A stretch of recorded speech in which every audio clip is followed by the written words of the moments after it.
ஜோதிட ரகசியங்கள் யூடியூப் சேனல்களுக்கு அனைவருக்கும் வணக்கம்.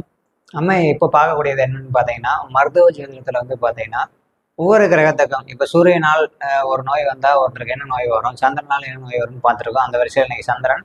இப்போ உங்கள் ஜாதகப்படி சந்திரனால் ஏதாவது சந்திரன் பலவீனமாக இருக்குது, சந்திரன் 6-8 படம்ல இருக்குது, சந்திரன் திதிசூன்யமாக இருக்குது, சந்திரன் வந்து இப்போ 6ஆம் அதிபதி கூடயோ அல்லது ராகு இது கூடயோ சேர்ந்து இருக்குது, நெருங்கின பகையில் இருக்குது, சந்திரன் லோயஸ்ட் டிகிரியில் இருக்குது இல்லை ஹையஸ்ட் டிகிரியில் இருக்குது, இதுக்கெல்லாம் பாதிப்புகள் வரும்.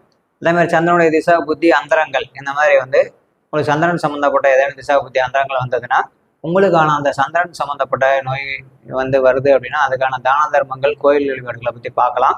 அப்படி ஒரு வேளை சந்திரன் சம்மந்தமான நோய்கள் இருந்தால் என்ன நோய்கள் வரும் அப்படின்னா, ஃபர்ஸ்ட் வந்து சந்திரன் பாதிப்பு கொடுத்தா உங்களுக்கு ஃபுட் பாய்சன் உண்டாகும். அதுக்கடுத்து 2வது மனநோய் அப்படின்னா என்னன்னே தெரியாது. ஃபுட் பாய்சனுங்கிறது சாப்பாடில் பழைய சாப்பாடு சாப்பிட்றது, மிச்சமான சாப்பாடு சாப்பிட்றது, முதல் நாள் ஆக்குனதை சாப்பிட்றது, அல்லது ஃபாஸ்ட் ஃபுட்டு உடனடியாக வெந்து வேகாமல் அந்த மாதிரி வந்து சாப்பிட்றது, உடனடியாக ரெடி பண்ணி சாப்பிட்றோம் இல்லையா, உடனடியாக ரெடி பண்ணுறதுலேயே அரை வேக்காட்டில் சாப்பிட்றது. அதே மாதிரி வந்து பார்த்தீங்கன்னா இதை தாண்டி ஏதாவது வந்தால் நீர் சம்மந்தமான தொந்தரவுகள், நீர் சம்மந்தமான நோய்கள், நீர் சார்ந்த நோய்னு சொல்லியிருக்கேன். அது என்னன்னு பார்த்தீங்கன்னா சளி தொந்தரவு, சரிங்களா, சந்தனால் வரக்கூடிய நீர் சார்ந்த சளி. அது மட்டும் இல்லாமல் ஒரு சிலருக்கு கண்ணில் தண்ணி வடிகிறது, அது குறிப்பாக இடது கண்ணில் தண்ணி வடிகிறது. ஒரு சிலருக்கு வந்து பார்த்தீங்கன்னா நம்ம சளி மட்டும் இல்லாமல் சும்மா அந்த டஸ்ட் அலர்ஜி சொல்லுவோம் இல்லையா, அது சந்திரன் புதன் சேர்க்கை உள்ளவங்க தான் பெரும்பாலும் வரும். ஆனால் இது நீர் சார்ந்த அலர்ஜி வரும் உங்களுக்கு, சரிங்களா. அப்போ அலர்ஜி, நீர் கட்டிகள், நீர் கொப்பளங்கள், சரிங்களா, இதெல்லாம் வர்றதுக்கு வந்து பார்த்தீங்கன்னா டோட்டலாக இந்த சந்திரன் தான் காரணம். சந்திரன் 6-8 12 மறைஞ்சிருந்தவங்களுக்கும், சந்திர திசா புத்தி நடக்கக்கூடிய நபர்களுக்கும், சந்திரன் ராகு கூட சேர்ந்து இருக்கிறவங்களும், சந்திரன் பாதகாதிபதியோட சேர்ந்து இருக்கிறவங்களும், சந்திரன் வந்து திதிசூன்யத்தில் உள்ளவங்களும் இந்த நான் சொல்லக்கூடிய வழிபாடுகள் பண்ணலாம். ரொம்ப சிம்பிள். மாரியம்மன் உங்கள் வீடு பக்கத்தில் உள்ள வடக்கு திசையில் உள்ள மாரியம்மன் கோயிலில் போயிட்டு நீங்கள் நார்மலாக பச்சரிசி மாவு அடித்து மாவிளக்கு போடலாம், சரிங்களா. மாவிளக்கில் தெய்வம் போடலாம். அதே மாதிரி பச்சரிசி மாவு சக்கரை போட்டு கலந்து நீங்கள் மாரியம்மன் கோயிலில் உங்கள் பேருக்கு திங்கக்கிழமையில் அர்ச்சனை பண்ணிவிட்டு நீங்கள் வரக்கூடிய பக்தர்களுக்கு தானம் கொடுக்கலாம், சரிங்களா. அதுக்கடுத்து நீங்கள் நார்மல் சாம்பார் சாதமும் தானம் கொடுக்கலாம்.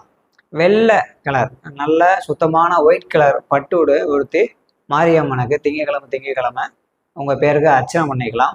அல்லது ஜாதி முல்லை மலரால் உங்கள் பேருக்கு அர்ச்சனை பண்ணிட்டு நம்ம மாரியம்மனுக்கு வந்து ஜாதி முல்லை மலரால் மாலை கட்டி போடுறது ரொம்ப சிறப்பு. இதெல்லாம் பண்ணிங்கன்னா சந்திரனால் பாதிக்கப்படக்கூடிய அந்த தோஷங்கள் நீங்கி, சந்திர தோஷம் நீங்கி, சந்திரனுடைய நோய்கள் எல்லாமே உங்களுக்கு வராது, வந்தாலும் சீக்கிரம் குணமாயிடும்.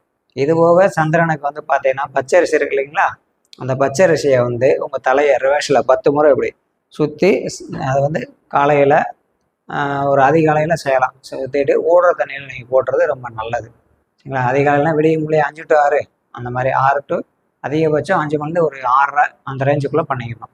பண்ணிட்டீங்கன்னா கண்டிப்பாக இந்த தோஷங்கள் விலகி சந்திர திசை பாதிப்பு, சந்திர புத்தி பாதிப்பு, சந்திரன் பலவீனமாக உள்ள பாதிப்பு எல்லாம் நீங்கி சந்திரன் பலமாகும், சரிங்களா.